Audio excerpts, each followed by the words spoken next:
வணக்கம். உடனே இந்த வீடியோவை மாற்றிடாதீங்க. தயவுசெய்து முழுசாக கேளுங்க. இந்தியாவில் அதுவும் குறிப்பாக பார்த்தீங்கன்னா தமிழ்நாட்டில், தென் தமிழகத்தில் அதிக அளவில் பாதிப்பு ஏற்பட்டிருக்க, ஆனால் பெரிதும் பேசப்படாத ஒரு நோய். அது நோயின்னு சொல்ல முடியாது, ஒரு மரபணு கோளாறு, மரபணு பிரச்சனை, அதனால் ஏற்பட்ட ஒரு நோயின் தன்மை. அதை பற்றி இன்றைக்கி பேச போகிறோம். அதோட பேர் பார்த்திங்கன்னா தலசீமியா. இது மருத்துவத்துறையில் உள்ளவங்களுக்கும் சுகாதாரத்துறையில் உள்ளவங்களுக்கும் ஒரு பரிச்சயம் உள்ள ஒரு பேராக இருக்கும், ஒரு தலசீமியான்றது. ஆனால் சாதாரண மக்கள், நம்மளை போன மக்கள் இந்த தலசீமியான்ற வார்த்தையை பெரிதளவில் கேள்விப்படலை. ஆனால் நம்மளை சுற்றி எத்தனையோ பேர் இந்த தலசீமியாவால், டிசார்டரால் பாதிக்கப்பட்டிருக்காங்க. அது என்னென்ன தலசீமியா அப்படின்னு பார்த்தோம்னா, இது ஒரு மரபணு நோய். மரபணு நோயின் போது ரத்தத்தில் இருக்க ஹீமோக்ளோபினில் உள்ள ஒரு சில குறைபாடுகள்னால வர்ற ஒரு பிரச்சனை. நமக்கு ஒரு 30 ஆண்டுகளுக்கு முன்னாடி நம்ம சொல்லுவாங்கள்ல, இந்த அண்ணன் தங்கை உறவுகளுக்குள்ள ஒரே இரத்த பந்தத்தில் திருமணம் செய்கிறதுனால ஏற்படுற ஒரு மரபணு கோளாறு தான் இந்த தலசீமியான்றது. இது நமக்கு ஒரு ஜஸ்ட் ஒரு மரபணு கோளாறு மட்டுமே சொல்லிட்டாங்களே தவிர, அந்த தலசீமியாவோட விளைவுகள் என்ன, அதோட சிம்டம்ஸ் என்ன, எப்படி அறிகுறிகள் என்ன, அதற்கு சிகிச்சை இந்தியாவில் குறிப்பாக தமிழ்நாட்டில் இருக்கா, அதுக்கு அரசாங்கம் ஏதாவது நிதி உதவியோ இல்லை கவர்மெண்ட்டோட ஸ்பெஷல் ஸ்கீம்ஸ் எது இருக்கா அப்படின்னு பெரிய அளவில் பேசப்படும், உள்ள விழிப்புணர்வு ஏற்படுத்தலைன்றது என்னோட ஒரு கருத்து. ஆனால் அது சுகாதாரத்துறை முறைப்படி செஞ்சுக்கிட்டு இருக்காங்களா இல்லை மறைமுகமாக செய்கிறாங்களான்னு தெரியல. ஆனால் தலசீமியான்ற வார்த்தையை பயன்படுத்தி, அந்த சொல்லை பயன்படுத்தி செய்யலாம் தான் நினைக்கிறேன். இந்த தலசீமியான்றது பார்த்திங்கன்னா ஒரு பிளட் டிஸார்டர், அதாவது இரத்த அணுக்களோட ஒரு குறைபாடு. அந்த இரத்த அணுக்களோட குறைபாடு என்னென்னு பார்த்தீங்கன்னா இந்த ஹீமோக்ளோபின்றது என்னன்னு பார்த்தீங்கன்னா இரத்த சிகப்பு அணுக்களில் உள்ள ஒரு புரதச்சத்து, புரோட்டீனை எடுத்து, புரோட்டீனோட உருவம் தான் ஹீமோக்ளோபின் இரத்த அணுக்களில் இருக்குது. இப்போ இந்த ஹீமோக்ளோபினில் ஒரு டிசார்டர் வரும்போது என்ன ஆகுதுன்னா, இந்த ரெட் பிளட் செல்ஸு, அந்த இரத்த சிவப்பு அணுக்கள் உடலுக்கு மற்ற உறுப்புகளுக்கு தேவையான, மற்ற சதைகளுக்கும் திசுகளுக்கும் தேவையான ஆக்சிஜனை கொண்டு செல்லக்கூடிய அந்த ஒரு முக்கியமான செயல்பாட்டில் இருக்குது. அப்போ அந்த தலசீமியானால் பாதிக்கப்பட்ட ஒரு குழந்தை அதோட குழந்தைக்கு என்ன நடக்குதுன்னா, சதை வளர்ச்சிக்கு, திசுக்களோட வளர்ச்சிக்கும், திசுக்களோட முறையான செயல்பாட்டுக்கும் தேவையான ஆக்சிஜன் அங்கே கொண்டு போய் சேரதில்லை. அதனால் ஒரு ஆரோக்கியமான சதைகளோ ஆரோக்கியமான உடல் உறுப்புகளோ அமையப்பெறுவதில்லை. இது அந்த குழந்தை செய்த தவறு கிடையாது, மரபணு ரீதியாக வருது. மரபணு ரீதியாக வரும்போது இந்த பிரச்சனை வருது. இந்த பிரச்சனை வரும்போது அடுத்து இது வேறு இடத்துல இன்னொரு பெரிய ஒரு பாதிப்பு என்ன ஏற்படுத்துனா, போன் மேரோ அப்படின்னா எலும்பில் இருக்க மஜ்ஜை. இந்த மஜ்ஜை அந்த சிவப்பணுக்களை உருவாக்கக்கூடிய ஒரு முக்கிய பங்கு இருக்குது இரத்தங்களோட சீரான இயக்கத்துக்கு. அப்போ அந்த தலசீமியானால் பாதிக்கப்பட்டவங்களுக்கு முறையான ஒரு போன் மேரோ ஸ்ட்ரக்சர் இல்லாமல் போகிறதுனால எலும்புகளோட தன்மையும் முறையான வளர்ச்சிக்கோ ஒரு வலு இல்லாமல், ஒரு கரெக்டான உருவங்கள், அதுக்கு ஒரு எலும்பு இப்படி தான் இருக்கணுன்ற ஒரு ஷேப் இருக்குல்ல, அந்த ஷேப்பும் அந்த வடிவம் இல்லாமல் போகிறதுனால அந்த குழந்தைகள் பாதிப்படையுது. அது குறிப்பாக சொன்னோம்னா நம்ம கிராமங்களில் சொல்லுவோம் சவளப்பிள்ளை அப்படின்னு. ஆனால் சவளப்பிள்ளைன்ற டேர்ம்ஸுக்குள்ளே பல விதமான சவளப்பிள்ளை கருத்துக்கள் வரும். ஆனால் அந்த தலசீமியான்ற விஷயங்கள் வரும்போது அந்த குழந்தைகள் எந்த மாதிரிலாம் இருக்குன்னு பார்த்தீங்கன்னா, எப்போயுமே ஒரு சோர்வான ஒரு கண்டிஷனில் இருக்கும். அப்புறம் மூச்சு விடுறது, சுவாசத்தில் பார்த்தீங்கன்னா ஒரு சிரமமான ஒரு இதில் இருக்கும். அப்புறம் எப்பயுமே அடிக்கடி காய்ச்சல், தலைவலி இந்த மாதிரி வரக்கூடியதாக இருக்கும். மோஸ்ட்லி பார்த்திங்கன்னா அந்த பாதிக்கப்பட்ட குழந்தையோட தோலோட அமைப்புகளில் நார்மல் குழந்தைகளுக்கு இருக்கிறத விட கொஞ்சம் வித்தியாசமாக இருக்கும். இந்த தலசீமியான்றது ஒரு ரிஸ்க்கான ஒரு ஃபேக்டராக பார்த்தா கண்டிப்பாக ஒரு ரிஸ்க்கான ஃபேக்டர் தான். ஏன்னா இது அந்த பாதிக்கப்பட்ட குழந்தையோடு நிற்க போகிறதில்ல. தலசீமியாவில் 2 கேட்டகரியில் இருக்குது. 2 கேட்டகரி தலசீமியான்னு பார்த்தீங்கன்னா ஆல்ஃபா பீட்டா அப்படின்ற மாதிரி இருக்குது. அப்போ ரெண்டும் அதுக்கான தனித்தனி விஷயங்கள் இருக்குது. அதாவது மைனர், மேஜர் அந்த மாதிரி. இப்போது மைனர் பாதிப்பு உள்ள குழந்தைகளுக்கெல்லாம் பார்த்திங்கன்னா, குறிப்பாக பெண் குழந்தைகளுக்கெல்லாம் அவங்களோட அந்த பூப்படைகிற வயசு, அதில் கூட கொஞ்சம் பியூபர்ட்டின்னு அதிலெல்லாம் கொஞ்சம் வித்தியாசங்கள் ஏற்படும். அப்போ அந்த குழந்தைகள் முறையான சிகிச்சை பெறாமல் அவங்க அடுத்த ஒரு தலைமுறை சந்ததியை இங்கே கொடுக்க தயாராகும் போது அந்த குழந்தைகளுக்கும் இந்த பாதிப்பு ஏற்படும். சரிங்களா? அது ஒரு ஷார்ட் போட்டே கூட உங்களுக்கு நான் காமிக்கிறேன். எந்த தலைமுறையில் பாதிப்புகள் ஏற்படலாம், அது ஒரு தலைமுறையிலே பாதிப்பு நிற்குமா, அடுத்த தலைமுறை சேர்த்து பாதிக்குமா, அந்த minor and minor, major and minor, இல்லை பாதிக்கப்பட்ட ஒரு ஸ்பௌஸ், அதாவது ஒரு ஆண் மட்டும் பாதிக்கப்பட்டு பெண் பாதிப்பு இல்லாத அவங்க மூலமாக உருவாகிற குழந்தைங்கன்னு சொல்லி தனி சார்ட் இருக்குது. நம்ம அதுக்குள்ளே ரொம்ப டீட்டெயிலாக போவேன்னா, ஏன்னா இதை கேட்குற மருத்துவத்துறை சார்ந்த நண்பர்கள் யார் இருந்தாங்கன்னா அதை வந்து கீழே கமெண்ட்டில் சொல்லுங்கள். அதை படிக்கிற மற்றவங்களுக்கு அதை தெரிஞ்சுக்கிறது ஈஸியாக இருக்கும். இப்போ அடுத்த கட்டத்தில் பார்த்தீங்கன்னா இதோட சிம்டம்ஸ் என்னென்னு நம்ம பார்த்துட்டோம்.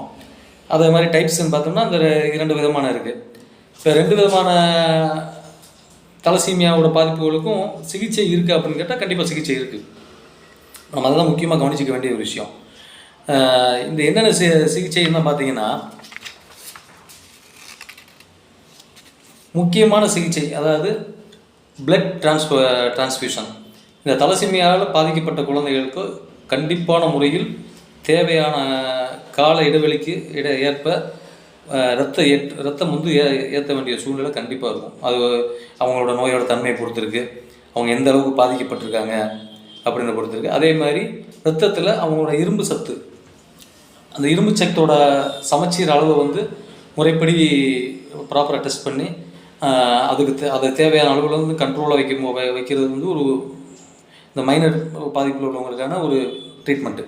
அதே மாதிரி பார்த்திங்கன்னா அந்த ஃபோலிக் ஆசிட் போம்ல, ஃபோலிக் ஆசிட்டோட அளவுகள், ஃபோலிக் ஆசிட்னதும் என்ன சொல்கிறது ஒரு இரும்பு சத்தோட ஒரு தன்மை தான். அதை ப்ராப்பராக மெயின்டைன் பண்ணுறதுனால இதாகும். இதில் ஒரு மிகப்பெரிய ஒரு முக்கியமான ட்ரீட்மெண்ட் அப்படின்னு பார்த்தீங்கன்னா, அதாவது கம்ப்ளீட்டாக அந்த தலசீமியாவில் பாதிக்கப்பட்டவங்களுக்கு அப்படி ஒரு விஷயமே இல்லை அப்படின்னு மாற்றுறதுக்கு முக்கியமான டெஸ்ட் பார்த்தீங்கன்னா ஸ்டெம் செல் டிரான்ஸ்பிளான்ட். அது தெரியும், கேள்விப்பட்டிருப்பீங்க, ஸ்டெம் செல் டிரான்ஸ்பிளான்ட்டு. அதே மாதிரி பார்த்தீங்கன்னா போன் மேரோ டெஸ்ட், பிஎம்டினோ டிரான்ஸ்பிளான்ட், அதாவது போன் எலும்புல இருக்க மஜ்ஜையவே வந்து டிரான்ஸ்பிளான்ட் பண்ணுறது, மாற்றி அமைக்கக்கூடிய சிகிச்சை. இந்த சிகிச்சையெல்லாம் வந்து இந்தியாவில் பார்த்தீங்கன்னா கொஞ்சம் காஸ்ட்லி.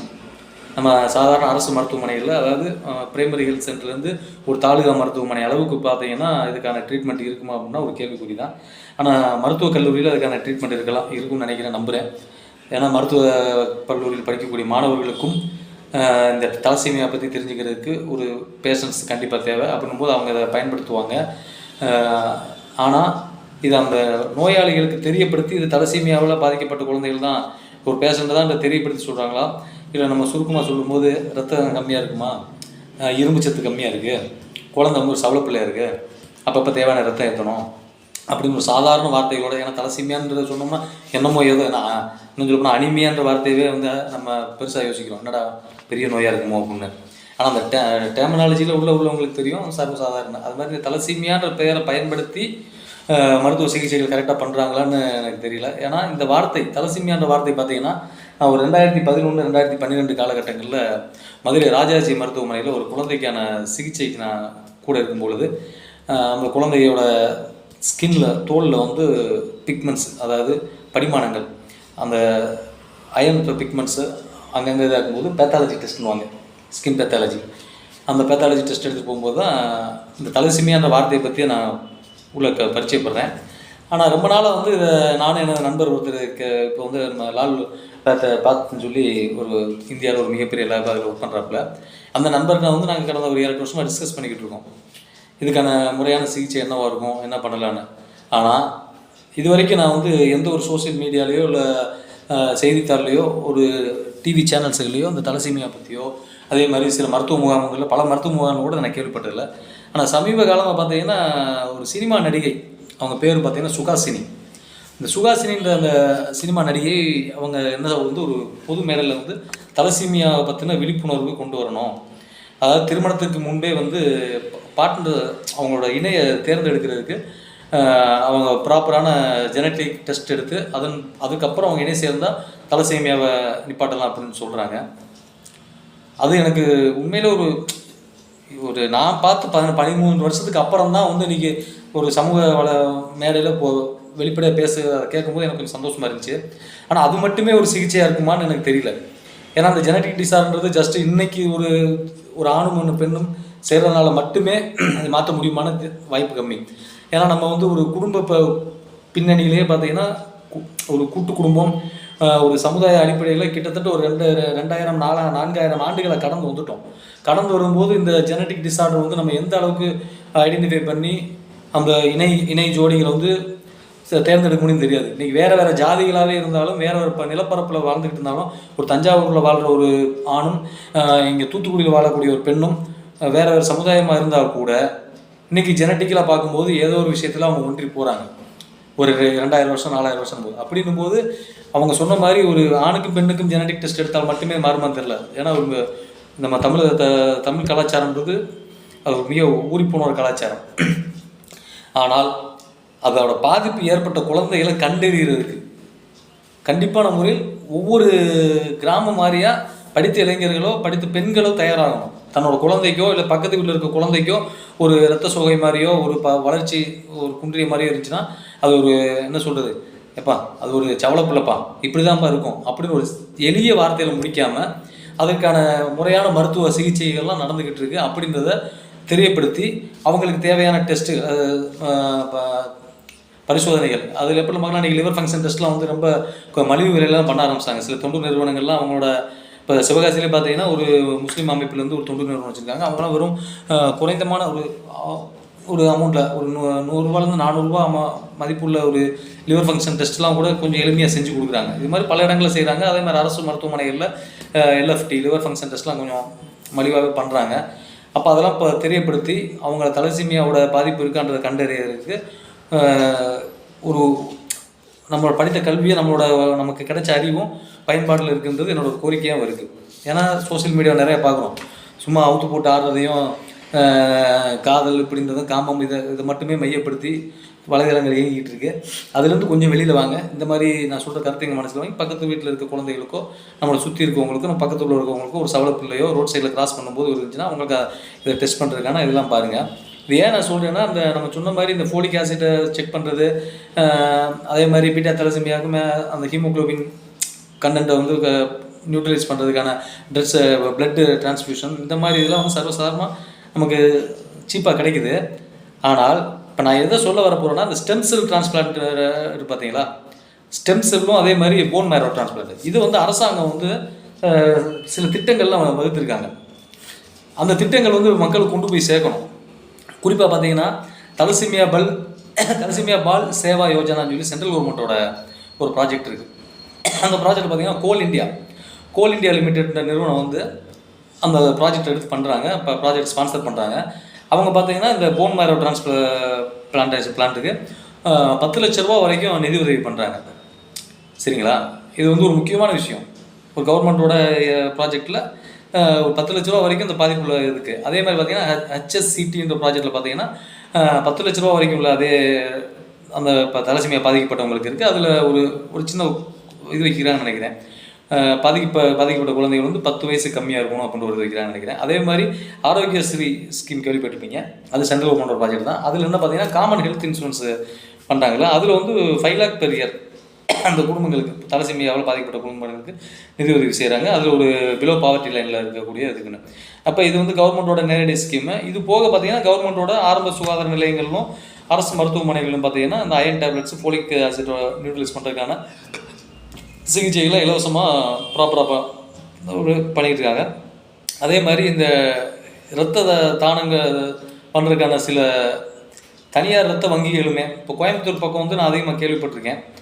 அங்கே உள்ள இரத்த வங்கிகள்லாம் வந்து இந்த தலசீமியா பேஷண்ட்டுக்கு ப்ராப்பராக பண்ணுறாங்க. அது என்ன ஒரு வேதனை அப்படின்னா, தப்பித்தவறி அந்த தலசீமியாவில் பாதிக்கப்பட்ட குழந்தைகளில் வந்து ஒரு ரேர் பிளட்டை ஒரு O நெகட்டிவோ A1B positive A1B negative A2B negative இந்த மாதிரி இரத்த வகை உள்ள ஒரு குழந்தைகள் பாதிப்பு ஏற்பட்டு அந்த குழந்தைகளுக்கு வந்து அதோட வாழ்நாள் முழுவதும் மாதத்துக்கு 1 முறை 2 முறைன்னு சொல்லி அந்த இரத்தங்கள் அந்த டிரான்ஸ்ஃபியூஷன் திரும்ப மாற்றும் போது அந்த ரேர் பிளட்டு கிடைக்கிறதுக்கு அவங்க கொஞ்சம் சிரமப்படுவாங்க. அதனால் இளைஞர்கள் கொஞ்சம் அந்த இரத்த தான முகாம்களுக்கு கலந்துக்கிற போதும் அந்த இரத்த வங்கிகளுக்கு ஒரு கோரிக்கை வைங்க. நீங்கள் கலெக்ட் பண்ணுற இந்த இரத்தங்கள் வந்து தலசீமியான்ற பாதிக்கப்பட்ட குழந்தைகளுக்கு இதில் மூலமாக போகுதா அப்படின்றத கொஞ்சம் கேட்டு தெரிஞ்சுக்குவாங்க. கேட்டு தெரிஞ்சு ஒருவேளை அந்த இரத்த பிளட் பேங்கோட ஒரு நிர்வாகிகள் நம்ம கேட்ட ஒரு கேள்வினாலே சில நேரம் வந்து சரி இப்படி ஒரு அவேர்னஸில் தான் இருக்காங்க அப்படின்னு அவங்க இதை முன்னெடுத்து கூட புதுசாக முன்கை எடுத்து அந்த ட்ரீட்மெண்ட்டுக்காக வரலாம். அதே மாதிரி பல NGOக்கள் தொண்டு நிறுவனங்களும் இந்த தலசீமியா பாதிப்பு ஏற்பட்ட குழந்தைகள் வந்து கண்காணிச்சிக்கிட்டு இருக்காங்க. ஆனால் என்னோட அறிவுக்கு நான் சார்ந்த அந்த சிவகாசி, விருதுநகர், ராஜபாளையம், சிறுவத்தூர், சாத்தூர், திருநெல்வேலி இந்த பாகத்தெல்லாம் வந்து கீழ்மட்டத்தில் இறங்கி இதுக்கான சிகிச்சைகளோ விழிப்புணர்வோ செய்கிறாங்களான்னு பார்த்தா கொஞ்சம் கம்மியாக இருக்க மாதிரி ஒரு உணர்வு. இது வந்து அவங்க வந்து விழிப்புணர்வு கொடுப்பாங்கன்ற எதிர்பார்க்கறத விட நம்ம விழிப்புணர்வாக இருந்துக்கிடுவோம். ஒரு மூத்த குழந்தை ஒரு சவளப்பிள்ளையாக பிறக்குது, இல்லை ஒரு ஆரோக்கியம் நிலையில் இருக்குன்னா தலசீமிக்கு டிஸார்டரை கண்டிப்பான முறையில் ஆர்எச் ஃபேக்டரை தாய் தப்பன் 2 பேரும் செக் பண்ணுங்கள். செக் பண்ணி அடுத்து ஒரு குழந்தை பிறக்கிறதுக்கு அதுக்கு என்னென்ன சிகிச்சைகள் பண்ணலாம், அதை எப்படி தடுக்கலாம், அதுக்கான முறையான வழிவகுத்து ஒரு ஆரோக்கியமான அடுத்த ஒரு சந்ததியை உருவாகுவதற்கு அனைவரும் ஒன்றிணைந்து செயல்படுவோம். இவ்வளோ நேரம் பொறுமையாக இந்த வீடியோவை கேட்ட அனைவருக்கும் நன்றி.